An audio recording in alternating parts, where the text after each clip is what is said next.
बच्चों, आज अपन कार्य एवं ऊर्जा के बारे में पढ़ेंगे। कार्य मीन्स वर्क और ऊर्जा मीन्स एनर्जी। ठीक है, एनर्जी एवं वर्क के बारे में अपन आज पढ़ेंगे। ठीक है, तो कार्य क्या है, सबसे पहले अपन देखते हैं कि कार्य क्या है या वर्क क्या है।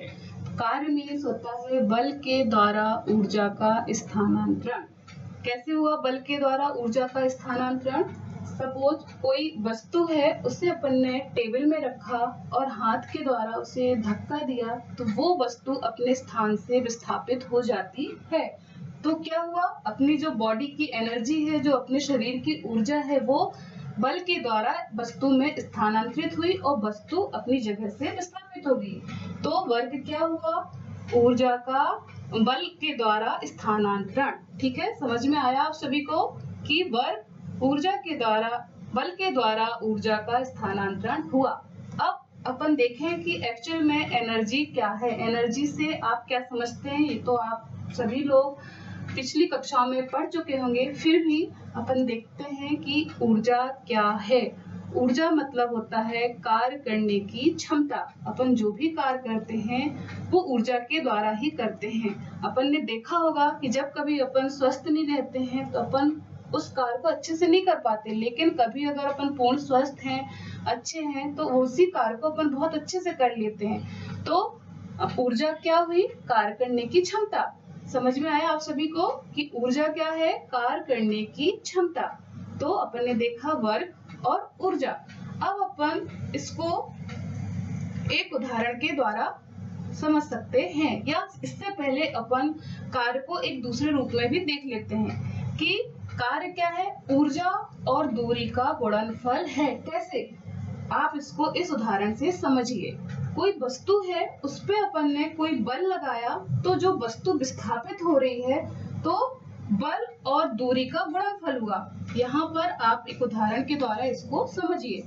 ये बॉक्स जो आपको दिख रहा है, ये क्या हुई, एक वस्तु है और जो 10N दिख रहा है आपको, ये बल है। N मीन्स न्यूटन, जो कि बल की इकाई है। तो अपन ने 10 न्यूटन का बल लगाया इस वस्तु में, तो वो वस्तु कितने मीटर खिसक गई, 7 मीटर अपनी जगह से खिसक गई।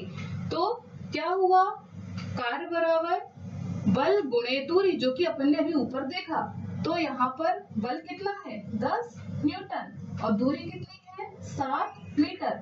तो कितना कार्य किया अपन ने, 70 न्यूटन मीटर। ठीक है, इनको कैपिटल में ही आप लिखेंगे, न्यूटन को कैपिटल में और मीटर को भी कैपिटल में। ठीक है, या इसको अपन 70 जूल भी लिख सकते हैं, क्योंकि जूल भी कार्य की इकाई है।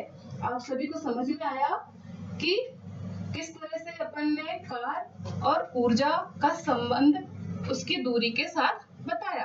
ठीक है, अब अपन इसको एक उदाहरण से और भी समझ सकते हैं, लेकिन इससे पहले अपन ये जान लें कि जो कार्य और जो ऊर्जा है वो एक चक्रीय रूप में है। अगर आप के पास एनर्जी है तो आप अच्छा कार्य कर पाएंगे, और एनर्जी की कमी है तो कार्य में भी कमी आती है। इसलिए आपको ये जो एरो दिख रहे हैं वो चक्रीय क्रम में इसीलिए दिखाई दे रहे हैं। आइए अपन एक उदाहरण और देखते हैं। ये बॉक्स है, इसको अपन वस्तु M मान लेते हैं। ठीक है, ये वस्तु हो गई। अब अपन इसमें बल लगाएंगे। बल को किससे अपन डिनोट करेंगे, F से। ठीक है, F मीन्स फोर्स। अब ये फोर्स बल लगाने पर M वस्तु क्या होगी, विस्थापित होगी। विस्थापित मीन्स उसकी कुछ दूरी तय करेगी वो वस्तु, तो इसको अपन D से दर्शाएंगे। ठीक है, D मीन्स डिस्टेंस या दूरी। अपन ने अभी क्या पढ़ा था, वर्क बराबर, क्या पढ़ा था, वर्क बराबर बल गुणे दूरी, या W बराबर F इंटू D। तो F इंटू D।